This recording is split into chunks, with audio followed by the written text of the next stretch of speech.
أعوذ بالله من الشيطان الرجيم. بسم الله الرحمن الرحيم. قال ألم أقل لك إنك لن تستطيع معي صبرا. لا ذكر كان سورة الكهف 75 نمبر آیات. په دې 75 نمبر آیات کې د موسی علیہ السلام او د خضر علیہ السلام واقعا ذکر کیږي او د ذکر تر اوله سره د درېم واقعا کې دغه دیوال خضر علیہ السلام جوړ کو دغه بخیلانو د کلی د دیوال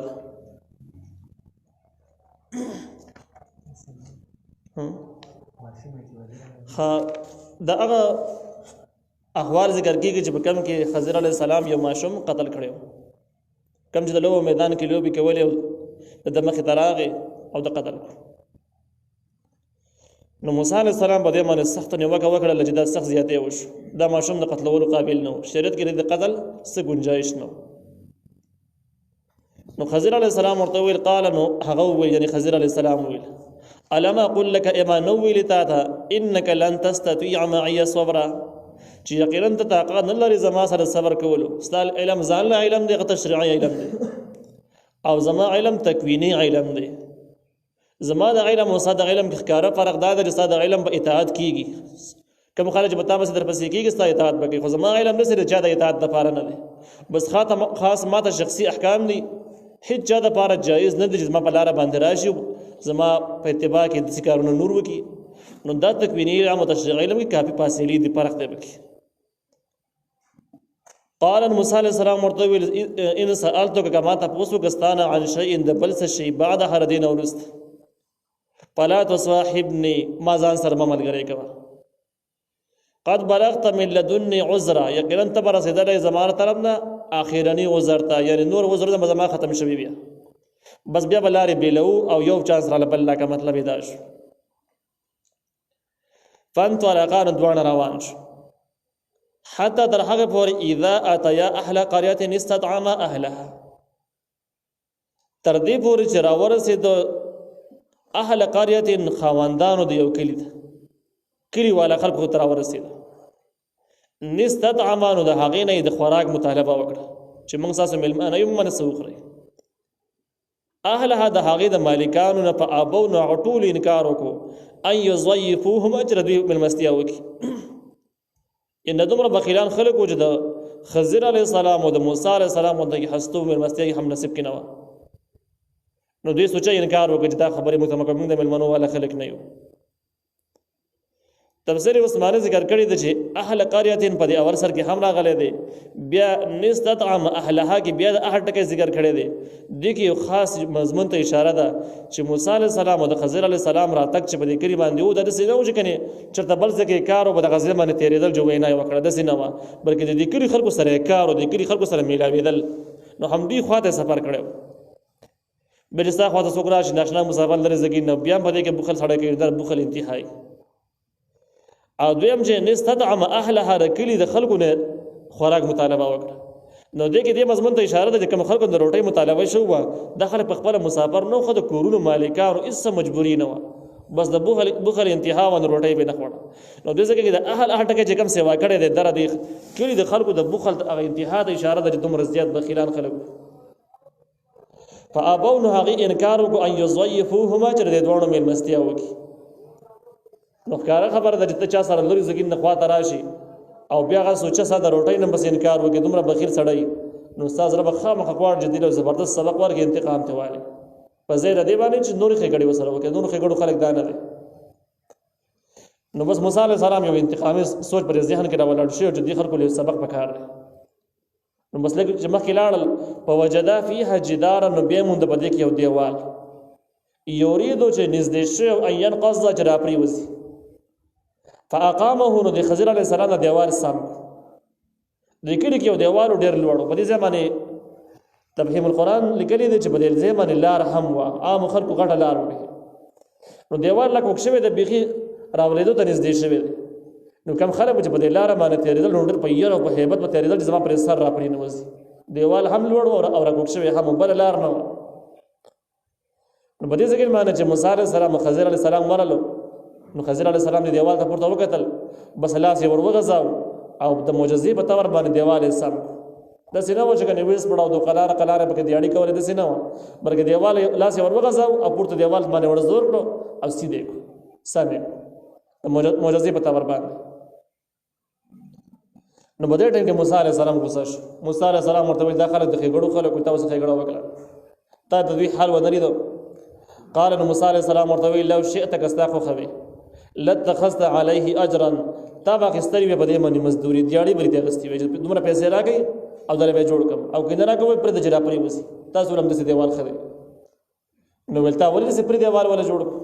دا خو هغه خلک نه ده چې تا ورسه ښېګړې کوي احسانات کوي، دا خو د احساناتو والا خلک خو دا نه دی. نو په دې باندې خضر علیه السلام غوسه شو.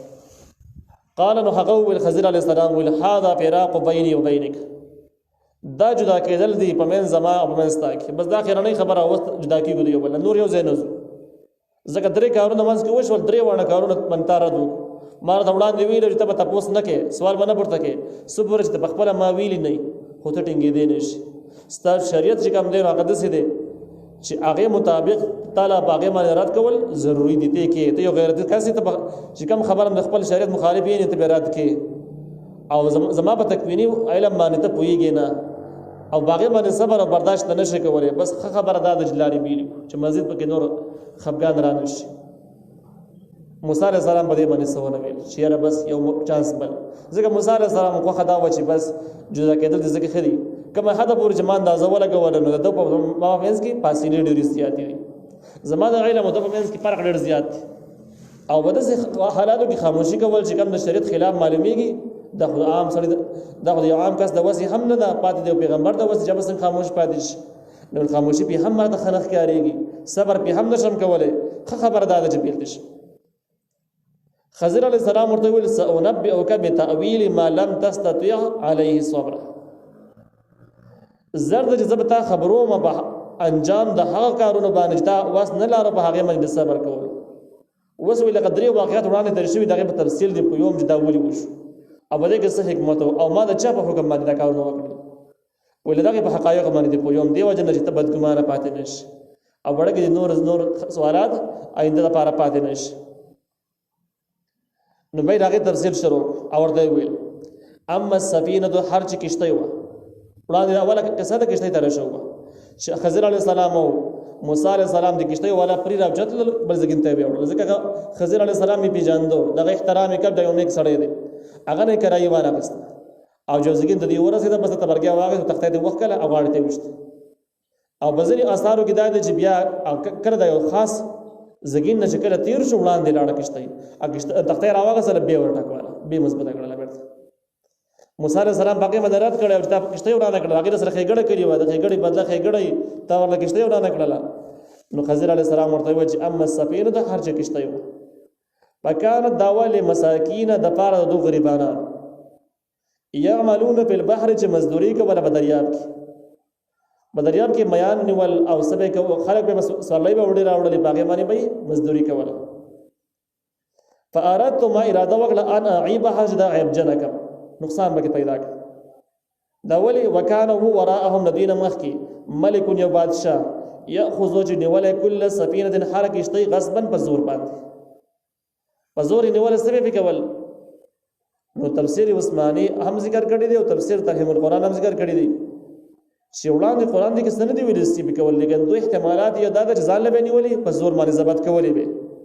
او دا هم احتمال چې کېدی شي په دې باندې بېګار څه وخته به بېګاره به کوی پرېښودلی. نو د خضر علیه السلام خیال دا و چې دا کښتۍ چې کومه ده دغه بادشاه له د بېګار په لاس باندې، د بېګار په وجه، د بېګار دپاره یا مستقل د نیولو دپاره په لاس ورنه شي. ځکه چې دغه بادشاه اصول دا هم و چې کومه کښتۍ به کمزوري وه، زړه به وه، ګډه وړه به وه، هغې به یې نه نیوله، روغه نوې کښتۍ پیدا کوله، هغه به یې نیوله، هغه به یې ضبط کوله، هغې به بېګار کبجه به ځان له اخېستله. چې کوم به زړه وه، کمزوري به وه، زه به خوښه نه وه، هغې ته به ویل ځه، هغې ته به څه نه ویل. دا کښتۍ چونکې د اول سر نه وي وه، ښکلې وه، نو دوی تختې وخت کړی چې ورانه ثابته شي چې هلته کې بادشاه ووایي چې دا ډوبېږي، خرابېږي، دا زما دپاره برابره نه ده، بله به راونیسي، دا به پاتې شي. نو په حقیقت کې دا ښېګړه شوه، د کښتۍ والا سره ښېګړه شوه، د هغې نقصان نه دی. و اما الغلام، هر چې هلک دویمه واقع د هلک و چې د یو میدان ته داخل شو، هلته کې ماشومان لوبې کولې. یو ماشوم د خضر علیه السلام ووجه. فکان نو ابواه د دې دواړو د دې مور او پلار د ماشوم مور او پلار چې مؤمنین د مؤمنان خلکو نیکان خلکو. فخشینا من یریدل ان یرحقهما چې په تنګستیا کې به واچي دغه دواړو لره د مور او پلار لره دواړو له به واچي طغیانا د وجه د سرکشۍ نه و کفرا د وجه د کفر. یعنې دې ماشوم ناسته پاسته او کړه وړو تعلقات معاملات د داسې خلکو سره چې په آینده کې د سرکشي او د کفر غالب مجتبه کیږي، کافر کیږي به او سرکشه کیږي. کله چې دا سرکشه شي او کافر شي بیا به مور او پلار د پاره زبردست مصیبت جوړ شي. هغه په تنګستیا کې به واجب هغه ژوند به خراب شي. نو زمون خوخه دا و چې موږ د لری کو د بځای الله تعالی بل ورکی هغه باندې کې د مور او پلار د پاره به مخلص صحیح وي ټیک وي. نو اصل کې دا د مور او پلار سره خېګړه شو، هغه سره بد نه شو. یو حقهما د تفسیر عثماني لیکلي دی چې او وګورځي د دوانو لره په کفر په سرکشي او کفر کې، یعنی دا لکه دومره چالاک او دومره وخیار دی چې مور او پلار به هم متاثر کې خپل تابع وي او دیو په خپل باندې کفر او سرکشي په لار باندې روان دي. نو د دې وجنه به اغي هم ځان سره کافران او سرکشان دي جوړ کی، نو ایمان ته خطر شو. لیکن تفهیم القرآن ذکر کړی دی چې یو حقهما معرفه معنا تنګول سره دی. نو تنګ بګی دوانو لره په خپل کفر او په خپل سرکشي سره دا به دومره سرکشه شي دومره غټ کافر به جوړ شي چې مور خپل به تنګ دوانه خبرې سمون خوري. نو دغه د دوانه مصیبتونو نو د دې مصیبتونو د ختمولو لپاره الله تعالی اراده وکړه چې دا لري کې د دې په ځمانه بل پیدا شي. نو خضر علیه السلام ورته فارادنا من اراده وکړه ان یبدلهما چې بدل کو دوانو د چې بدل کې دوانو د لپاره د مور خپل لپاره ربهما رب د دوی خیرا منه هغه چې غوړی د دغینه زکات په پاک دامنې کې سرکشم نه کافرم نه واقرب او ډیر نږدې رحمه پر رحمدلی کې د مور خپل سره رحمدلی ما ملم ډیر زیاته کوي خبرګم ډیر زیاته خدمت هم کوي. نو بده وجه منه د دې مرګ منظور شي الله تعالی درنه منظور شوی د جوړي وجه شي. بیا تفسیر عثماني ذکر کړی دی چې د دین وروسته زنده تاریخونو او روایتو لیکلي دي چې دغه مور او پلار د دین وروسته یو لور وشو او دغه لور ډیر پاک دامن زنانه و دغه وروسته بیا یو پیغمبر پیدا شوی دی او دغه پیغمبر او دغه لور د مور او پلار لپاره یو لوی نعمت ګرځیدل دی. ښکاره خبره ده. و اما الجدار هر چې دیوالو پکان ننداو لغلامین د دوانه د پاره د دو الکان دیوال والا واقعه چې کوم د بخیلانو کلیو او په بخیلانو کلی کې خضر علی السلام دیوال جوړ کو موسی علی السلام باغه من تنقید وکړي د کارونه شو ذکر اس دلګانو څخه خېګړې نه کوي. نو خضر علی السلام ته هغه تشریح شروع کړه چې دغه حکمت ده چې تر څه رائے لري د رائے زمام ده لیکن دې کې دغه کې فرق بدل نو ورته ویل هر چې دیوالو فکان داول غلامین د پر دو الکانو یتیمین چې دوانه یتیمانانو یتیم په انسانانو کې هغه چاته ویل کېږي چې د بلوغ نه مخکې مور یا پلار وفات شوی او په زناورو کې هغه د یتیم ویل کېږي چې مور یې مړه شوی هلته کې د پلار حساب نه په زناورو کې. نو د دوی یتیمانان دي د دوی پلار وفات شوی او د بلوغ نه وړاندې نه خبر د بلوغ نه بعد چې کله پلار وفات شي هغه د څوک یتیم نه وي. فی المدینه د په خار کې د دیوال دو الکانو غلام عربی کې الک ته وایي چې کوم بلوغ ته نه رسیدل او یتیمین یتیمانانو په مدینه په دې خار کې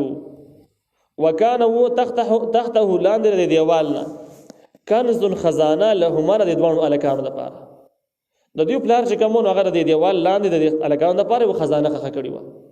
چې زما خو بیماری د وجنه یا د بلې وجنه او پات نږدې دي نو چې کله زما پات شم اسنه به کور ډاکوان نه چې د سونا لوټ کی نو دیوال لاندې خخ کړی و وصیت وته پرې خو چې کله تاسو غړ شوي مضبوط شولې دا دیوال بیا اوس پړې په قلاره باندې غړ دیوال لې او د دې لاندې بخپل خزانه راو باسه. وکانه ابوهما صالحا او پلار د دوانو الکانو صالحا نیک سړی. نو د دې دا معلومیږي چې د چا مور او پلار نیکان د نیکانو هغه برکات ثمرات په اولاد کې هم راخاره کیږي. ډیر کارونه نه کیږي په اولاد کې چې اولاد خپل دومره کارونه نیکانی نه کړي لیکن د مشرانو هغه برکات را منتقلیږي. د ځکه کې د ماشومان یتیمانان د دې خاص خپل عمل نشته دي لیکن پلار یې نیک دی. نو الله تعالی خضر علی السلام ته ویل دیوال ورله سم کا اسنه دیوال لا وګرځيږي او بیا د خزانه ډاکوانو له پلاس باندې ورشي د پلار د نیکوالي په وجه باندې د خزانه چې کوم د محفوظ کول خضر علیه السلام ویل چې الله تعالی طرف نه منظور شوی دی. فاراد ربک نو اراده کړي ورسته ان یبلغ چې ورسیږي رضوانه اشدهما ځواني خپل د ځواني ته ورسیږي غټ شي ويستخرج او راوباسي کنزهما خزانه خپل. نو بده وجه د الله تعالی حکم موجود دي وشي نو دیوال مولا سم کو کړي دا کړي والا خلق هم دغه سیو د مستحق نو خدا ما شمان پکې بدلو زکه چې د خپل باندې واړه دي پلار یې نیک سړی در شوی دی نو د سر تعاون بيخي پکار دی او د عام د کلی په لیس کې دا چول نه دی پکار. تفسیر عثماني ذکر کړی دی چې په دې خزانه کې سپراتو نو هغه ځین تاریخونو په حواله ذکر کړی دی چې په دې کې د نورو سامانونو سره سم یو د سرو زرو تختې هم موجوده و او په دې تختې کې لیکلی چې محمد رسول الله صلی الله علیه وسلم دا پیلیکو او دا یو ناشنا تختې ور پلار چونکې بزرګو نو هغه یو زګین را پیدا کړی و ور سره او چونکې دا هغه زمانہ د نبی رسول الله نه 100 کال په خوانه زمانہ ده لیکن د پیشنګوئی په تور باندې دغه تختې موجود و پرتا و نو یو پکې دا وس سامان پکې نو رحمتا من ربک دا رحمت طرف دربستانه وما فعلته امان دي کړي دا کارونه عن امر په خپل اختیار باندې دې ځکه کې مسله حل شو چې کته وی چې یاره دغه ماشوم قتل اول چې کوم د شریعت خلاف د اخري خبره کې پر دیوال والا مسله کې خو بحث ناراضي ځکه دیواله جوړ کو د شریعت خلاف نه دي خو عام د انساني غیرت او د انساني هغه تجربه مطابق سمون نه خوري نور شریعت سره ټکراو نه لري لیکن دوه کارونه د شریعت نه خلاف معلومیږي بظاهر باندې یو د ماشوم قتل اول چې کوم دې ځکه کې قتل شو او یو د کشته یو رانول چې دا هم د شریعت خلاف د څنګه خلاف شریعت د خلاف د شریعت د حال جزاء الاحسان الا الاحسان د احسان بدله احسان دی خګړه جاوګله خګړه بو سره کې چل بو سره نه کې نو د شریعت اصول شو قانون شو دوی مدار چې د هیڅ په مال او ملکیت کې په خپل مرزه باندې تصرف کول د ناجایز دي بس داغو کشته دا که هر طرف ته جبورزي هر څه چپی کوي نو تعالی ورانور سزاول سپکار نشته هغه د اختیار د اجازه نه بغیر دا شرعي اصول چې پر دې مال کې پر دې ملک به تصرف نه کوي نو یو تصرف پر دې کشته کوي او دویم د خګړې په مقابله کې نقصان وشو نو هغه ټول جواب دې ځکه ذکر شو چې وما فعلته عن امري ما نه دي کړی دا کارونه خپل اختیار باندې الله راته ویلو ان شاء الله تعالی ورته ویلو الله تعالی خو د هر څه اختیارمند دی نو بده کې د ګناه سوال او برخه کوم ځکه نه راغی بالکل را نه ښکارا خبره چې بیا را نه ځکه دا الهي حکم شرعي حکم وحي وتشوه ذلك تأويل ما لم تستطيع عليه صبر او دا تعبیرونه د هغه څه چې تای واس نه لار باغې باندې صبر کول د درې خبرې چې تاسو واس نه لارو ته ټینګې درې نشوي حقایق دغه شرط او دغه نه بعد خضر علیه السلام د موسی علیه السلام نه جدا شو په بل لاړ